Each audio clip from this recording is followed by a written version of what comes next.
హరే కృష్ణ అందరికి. ఇదైతే ఒంటిమిట కళ్యాణం నెక్స్ట్ రోజు రథోత్సవం రోజుది. ఒంటిమిట వీడియోస్ అండ్ షార్ట్స్ పెట్టాను కదా, చెక్అవుట్ చేయండి ప్రొఫైల్ లోకి వెళ్ళి ఎవరైనా చూడకండి. తూర్పు గోపురం లెఫ్ట్ సైడ్ వెళ్తే మీకు రథం కనిపిస్తుంది, వీధిలో ఉంది అని చెప్పారు. సో వెళ్తా ఉన్నాము. చూస్తే ఇక్కడ అన్ని ముగ్గులన్నీ రథంటే వేసినారు. ఇంకా చూస్తా చూస్తా ఉంటే రథం వచ్చేసింది. ఇంకా దగ్గర దగ్గర 12:30 అయిపోయి ఉంటది. ఇంకా రథం ఆపేసినారు. మళ్ళా 3:30కి 4కి అట్లా కదిలిస్తారంట. కడప నుంచి మా ఫ్యామిలీ అంతా వచ్చినారు. అప్పుడు రథోత్సవం అంతా చూసినారంట వాళ్ళు, ఎట్లా వెళ్ళేది అదంతా.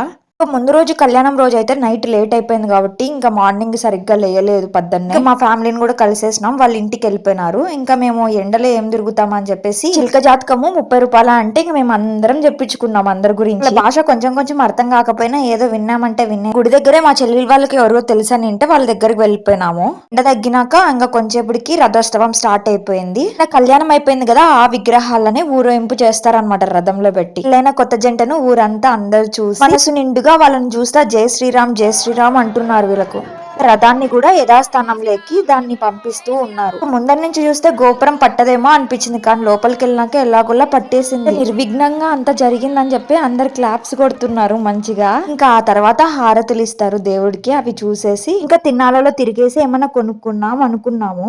వెళ్తా ఉంటే ఈ కొత్త రకం గన్ ఏదో మ్యాచ్ గన్ అంట.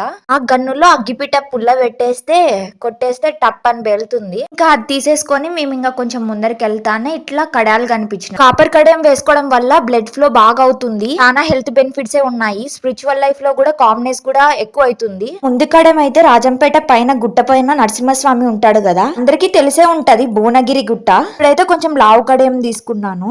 భలేగుంది కదా. ఇప్పుడు ఇట్లా వెళ్తా ఉంటే చాలా బ్యాంగిల్స్ పెట్టి ఉన్నారు. ఇక్కడ చూస్తా ఉన్నాము. మామ కుల్ఫీ అంట తినేసాము.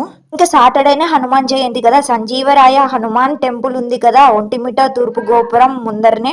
టెంపుల్ కి లైట్స్ వేసారు కదా, అదే. ఇంకా దాంట్లోకి వెళ్ళేసి హనుమంతుని ముక్కొని లోపల ఆంజనేయ స్వామి నమస్కరిస్తూ ఇలాగా విగ్రహం ఉంటుంది. ఏకశిలాకు కింద నమస్కరిస్తున్నట్టు ఇలాగా హనుమంతుడు ఉంటాడు అనమాట టెంపుల్లో. ఇంకా రామ భక్తుడు కదా, కరెక్ట్ పొజిషన్ లో ఇట్లా నమస్కరిస్తున్నట్టు పెట్టారు. రామయ్య ఎన్నో లీలలు చూపించాడు ఈ కడప నగరంలోనే. లీలల గురించి లాస్ట్ షార్ట్ లో నేను చెప్పాను, మీరు ఎవరైనా చూడకంటే చూసేయండి వెళ్ళి. కళ్యాణ మండపం ముందరనే ఇట్లా ఎగ్జిబిషన్ ఉంది, మొత్తం అన్ని పెట్టారంట. సో అక్కడికి వెళ్తున్నాము, పిల్లలు ఏంటో తిరగాల అని చెప్పేసి. అక్క పిల్లలేమో ఇవి తిరగాల అవి తిరగాల అని చెప్పేసి 2 తిరిగేసి ఇంక ఎట్టోకట వచ్చేసినారు. ఇంకా మా చెల్లెమో జెయింట్ వీల్ ఎక్కింది, అది చూస్తా ఉన్నాను. వాళ్ళైతే కొందరు పేపర్లు ఇసిరేస్తున్నారు, ఎట్టేస్తున్నారో ఏం కథనో. మళ్ళీ టెంపుల్ దగ్గరకు వచ్చేసినాము. చూడండి ఎంత బాగుందో కదా, తిరుమల ఉన్నట్టే ఉంది కదా. 2 బొమ్మలు పిల్లలకు తీపిచ్చి ఇంకా ఇంటికి వెళ్ళిపోయినాము. నెక్స్ట్ డే సండే అయితే ఇంకా ఏం సేవలు లేవు. ఇంకా మండే దేవుడికి పుష్కరిణి స్నానం ఉంది. ఆ వీడియో నెక్స్ట్ షార్ట్ లో పెడతాను. వీడియో నచ్చినట్టయితే లైక్ అండ్ సబ్స్క్రైబ్ చేసుకోండి.